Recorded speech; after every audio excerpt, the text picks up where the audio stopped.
Hi, everybody. Welcome back. I am Danielle, better known as Danielle, a Happy Medium. And if you're coming across this video for the first time or you're a return subscriber to me on my channel, then thank you very, very much for watching the video. And thank you very much for joining us on the channel while I talk all about all things mediumship development, all things spiritual, and anything to do with progressing you forward in your development. So as I say, I am Danielle, and in today's video topic up for discussion and off the back of the one that I did on evidential readings, we're going to talk about your psychic images versus your mediumistic images, why things are the way they are with clairvoyance off the back of a class I did on Sunday evening. And I'll also give you some hints and tips in here as well. So if you're ready, sit back with your cover and we'll talk all about things. So let's talk a start with clairvoyance. What is clairvoyance? So clairvoyance is an ability to see the spirit world. Let me just push this chair back a little bit. A lot of people, and it was very prominent this within the group that I did on Sunday night, this idea of what actually is clairvoyance. And I don't mean sort of like explaining it's seeing pictures from the spirit world. It's this idea that seems to be within the movement or within students or within development of mediumship, that clairvoyance were meant to be able to see people like you're looking at me on the screen. Now, some people do. I'm not saying that that's not achievable, because it is achievable. The majority of us, through the knowledge and through my class and such, I think, is that most of you are just going to have snapshots of a hand, snapshot of a picture, snapshot of a earring, a snapshot of a bracelet, whatever it may be. It's the problem with clairvoyance is it burns an awful lot of energy. So lots and lots of students and people I've worked with over the years do clairvoyance, but they're so looking for the picture that, like you're looking at me, that they burn vast amounts of energy trying to achieve that. And that can have you can have a hard time with that when you're doing readings. If you were to do 2 or 3 readings, full readings, 25, 30-minute readings, which is what a private sitting is now, or even a demonstration of mediumship, you're going to find that your energy is going to start and deplete really, really fast. Remember, it's us that hold the connection to the spirit world, and you're doing all of that work on clairvoyance. You're going to really struggle. I'm going to be honest with you. You're going to find it really, really hard. So this idea that clairvoyance is meant to be like you're looking at me is, I've got to be honest, not probably achievable for 90% of us. The other 10%, it's probably there for you. But for the rest of us, you're going to have a multitude of different ways that you're going to get your information. It's not just always going to be pictures, words, feelings. It's going to be a mixture there. I've got to be honest. So that then leads me on to the psychic parameter versus the actual mediumistic images. And I've done a video on this and I'm going to tie it to the end, because a few of you on the evidential reading asked for the link. So I'm going to put it here and you can watch that one and see which one fares better for you. And my knowledge has enhanced since that time I did that video, so I can give you extended versions of this or give you more insights into that video in this video. So what is a psychic image? Psychic image is an image that is drawn from the psychic parameter or from our awareness. Remember, awareness is a mixture of spirit versus psychic parameter.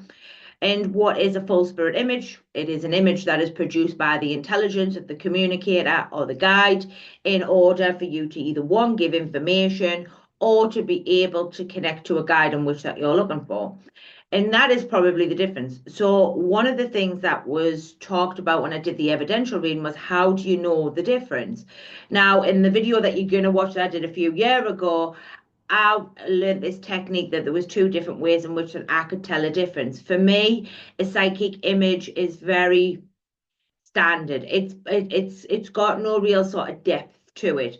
It's got no real sort of movement. It's just very sort of standard. It's there. It's not really doing anything.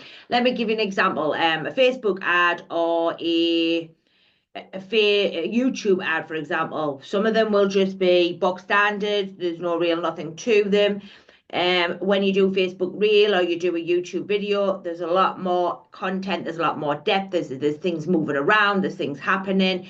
And so that's sort of how I can explain it to you. This box standard sort of standard pose that's not really doing anything. It's just, it's got the writing on, it's got the picture on, but it's not doing anything, versus an Instagram reel or a YouTube video that has multifaceted layers to the imagery. So the images may pop, the writing might move, it may have sort of a shadow to it.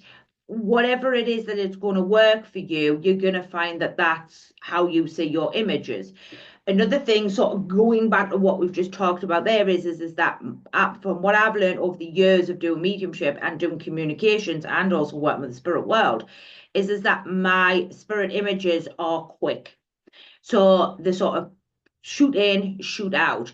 I tend to find psychic images sort of linger, if I could say that. They sort of linger, they don't really go away. These sort of, you feel like you're repeating them images over and over again. Spirit images seem to shoot in, sort of flash in front of you, or flash like sort of inside your mind. Sometimes you can see them sort of as if you're looking at them like a story. So, for example, a lot of people talk to me about reels. They see like a sort of a carousel of different images on like sort of a video or like on a camera reel.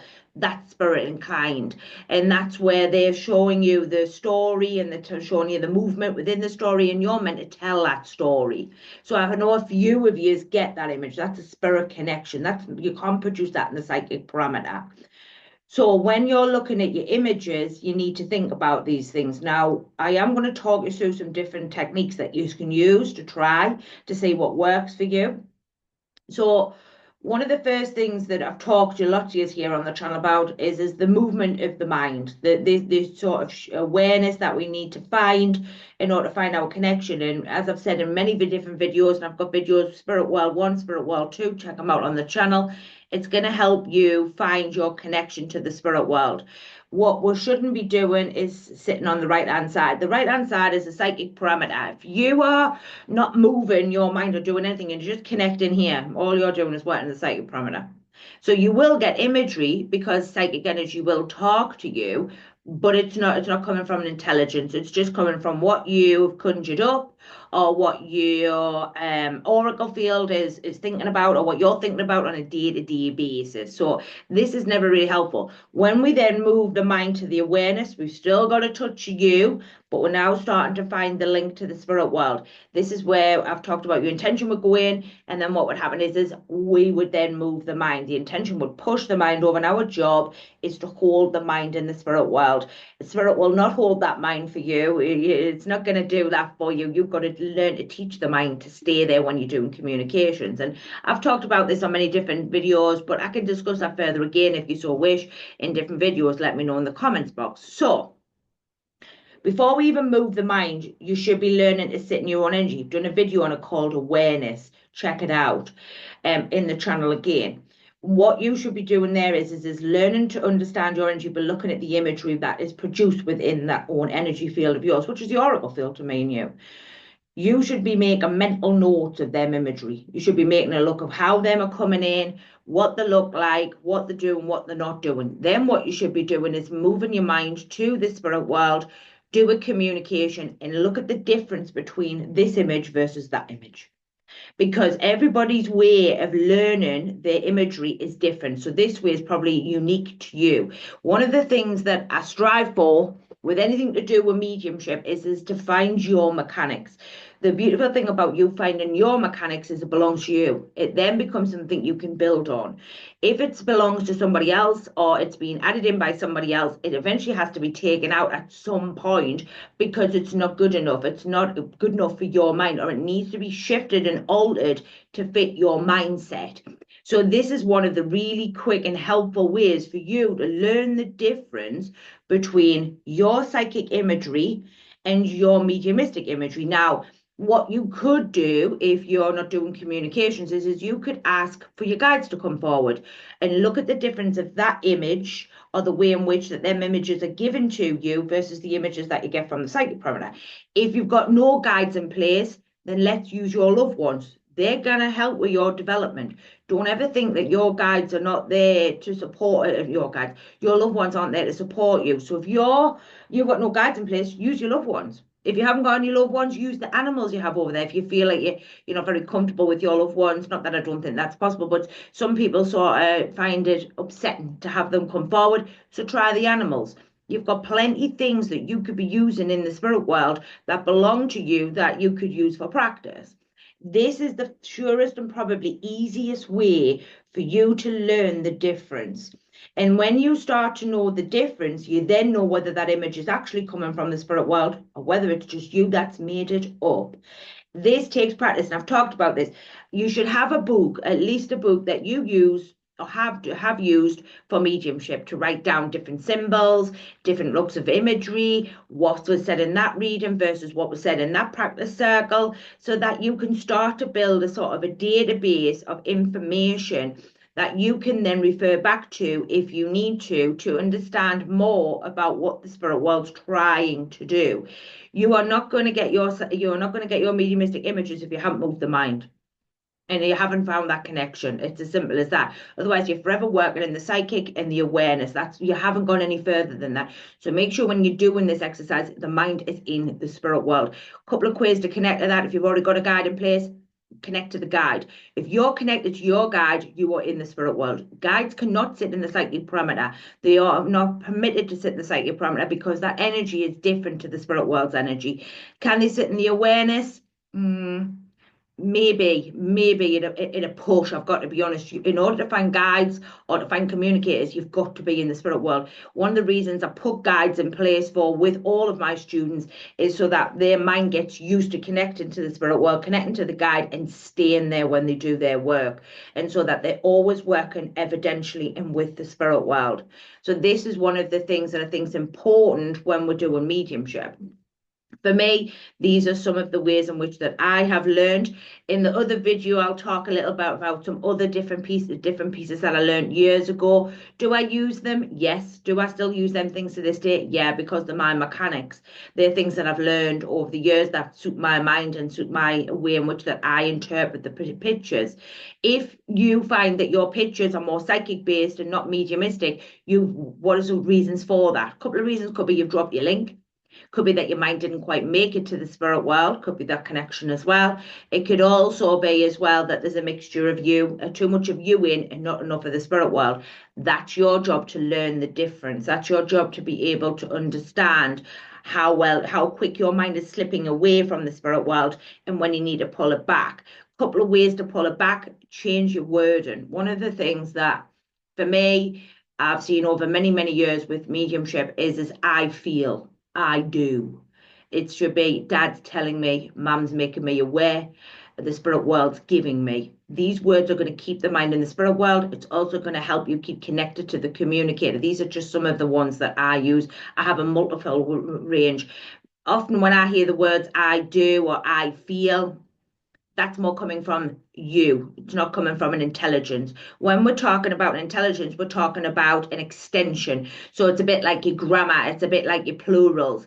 I'm talking about another part of me or another extension of me. When I'm talking about I'm talking about Danielle. I'm not talking, when I'm talking about the spirit world, there's an extension of the spirit world's making me feel. So what I'm saying to you there is I've got this feeling, but it's come from somewhere else. It's not coming from my psychic parameter or my awareness.